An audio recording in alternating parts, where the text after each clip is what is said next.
El suicidio de Venezuela. Examinemos los siguientes dos países latinoamericanos. El primero es una de las democracias más antiguas y estables de la región. Tiene una red de protección social más robusta que las de sus vecinos. Sus esfuerzos por ofrecer salud y educación universitaria gratuita a todos sus ciudadanos comienzan a dar resultados.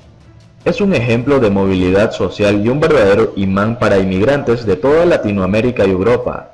Se respira libertad en los medios y en los partidos políticos, quienes cada 5 años compiten ferozmente durante las elecciones y el poder cambia de manos regular y pacíficamente. Este país logró esquivar la ola de dictaduras militares que azotó a la mayoría de sus vecinos latinoamericanos. Su alianza política con los Estados Unidos es de larga data. Gracias a sus profundos vínculos comerciales y de inversión, numerosas multinacionales de Europa, Japón y Estados Unidos lo escogieron como su base de operaciones para América Latina. Además, posee la mejor infraestructura de Sudamérica. Ciertamente está muy lejos de ser un país que ha erradicado las plagas que azotan a los países pobres. Sufre de fuertes dosis de pobreza, corrupción, injusticia social, ineficiencia y debilidad institucional. Aún así, bajo cualquier criterio con el que se le mida, le lleva enorme ventaja a casi todos los países en desarrollo. El segundo país es una de las naciones más empobrecidas de América Latina y la dictadura más reciente de la región. La mayoría de sus escuelas y universidades han colapsado. Su sistema de salud está en el olvido tras décadas de desidia, corrupción y falta de inversión. El paludismo y el sarampión, entre otras enfermedades que hacía tiempo habían sido derrotadas, regresaron por la revancha. La gran mayoría de la población no tiene suficiente comida y han perdido peso muy rápidamente. Solo una pequeña élite come 3 veces al día. Los servicios públicos, agua, electricidad, transporte, comunicaciones, son precarios o inexistentes. Su violencia epidémica lo coloca entre los países con la tasa más alta de homicidios del mundo. Tal es la catástrofe que millones de sus ciudadanos huyen a otros países, lo que se traduce en la más intensa ola de refugiados que se haya visto en América Latina. Se respira opresión. Las detenciones arbitrarias son normales y la tortura común. Ningún otro gobierno, con la excepción de otras dictaduras, reconoce sus farsas del Estado. Los pocos medios de comunicación que aún no están bajo el control directo del Estado se autocensuran por temor a represalias. Para fines de 2018, su economía habrá batido récords, la mayor inflación del mundo y una contracción de 50% en solo 5 años. Es un verdadero paraíso global para el tráfico de drogas. Los Estados Unidos, la Unión Europea y otros países latinoamericanos han acusado y sancionado a la cúpula en el poder, del presidente para abajo, funcionarios, militares, sus testaferros y sus familiares, por sus vínculos con las mafias del narcotráfico. El principal aeropuerto está casi siempre desierto y las pocas aerolíneas que aún conectan al país con el resto del mundo transportan solo unos escasos pasajeros que deben pagar precios exorbitantes. Un país antes integrado al mundo es ahora el país más internacionalmente aislado de América Latina. Estos dos países son, de hecho, uno solo: Venezuela, en dos momentos diferentes, a principios de los años 70 y hoy. La transformación de Venezuela ha sido tan radical, tan completa y tan devastadora que es difícil aceptar que no fue el resultado de una guerra. ¿Qué le pasó a Venezuela? ¿Cómo es posible que las cosas le salieran tan mal? En una palabra: el chavismo. Bajo el mando de Hugo Chávez y de su sucesor, Nicolás Maduro, el país ha sufrido una mezcla tóxica de políticas públicas devastadoras, autoritarismo y corrupción a gran escala. Todo esto bajo una influencia cubana tan amplia y profunda que, en la práctica, luce como una ocupación. Cualquiera de estos elementos habría creado por sí solo una grave crisis. Al juntarse, configuran una tragedia.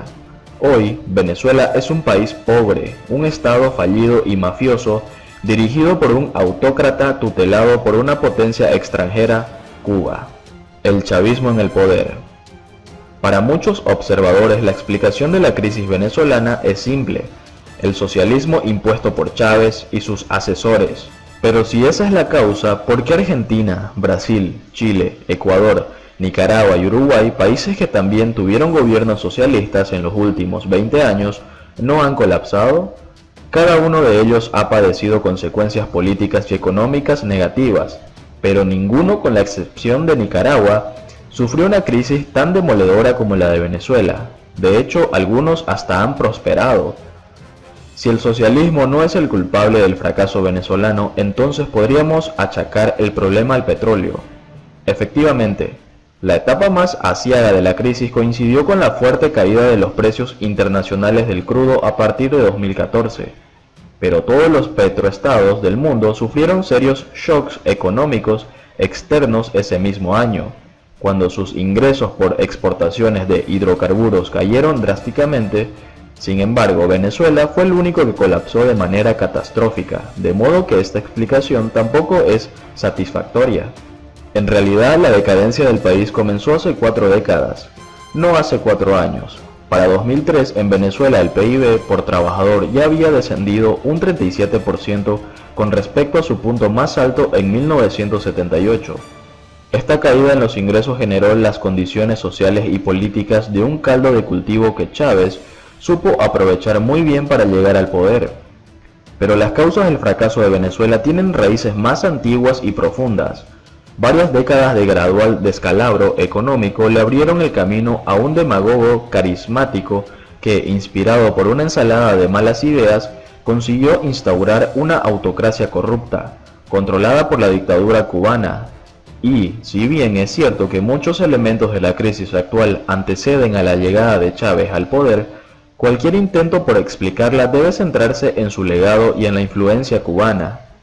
Hugo Chávez nació en 1954 en una familia de clase media-baja, en un pueblo rural.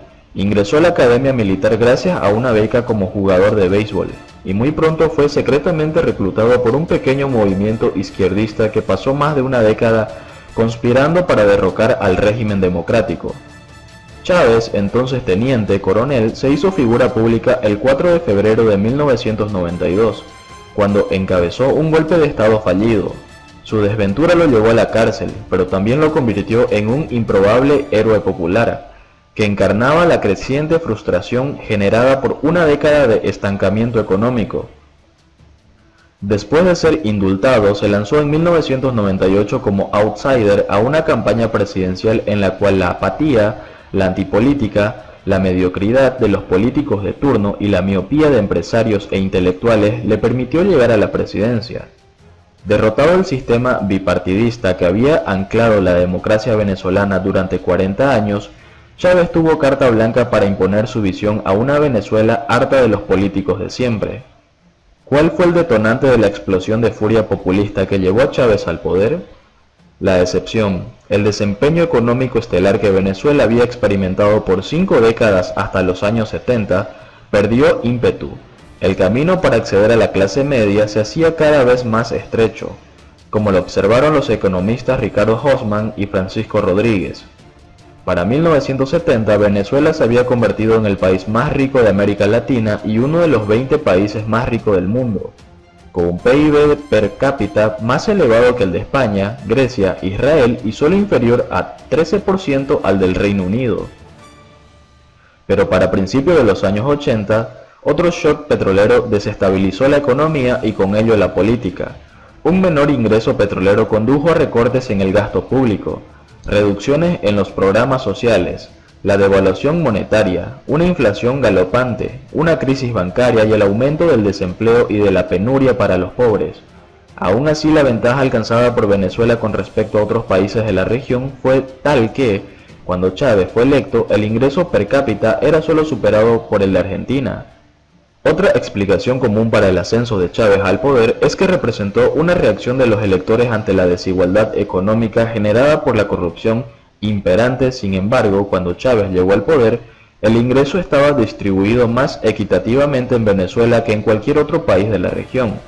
Si la inequidad fuese tan determinante de los resultados electorales, un candidato como Chávez habría debido surgir antes en Brasil, Chile o Colombia, donde los índices de desigualdad económica eran más altos que los de Venezuela.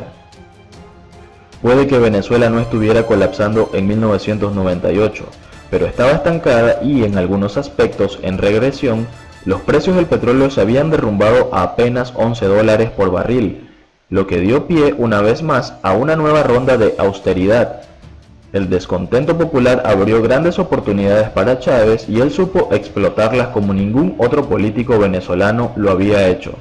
Sus elocuentes denuncias de desigualdad, la exclusión, la pobreza, la corrupción y la anicolicidad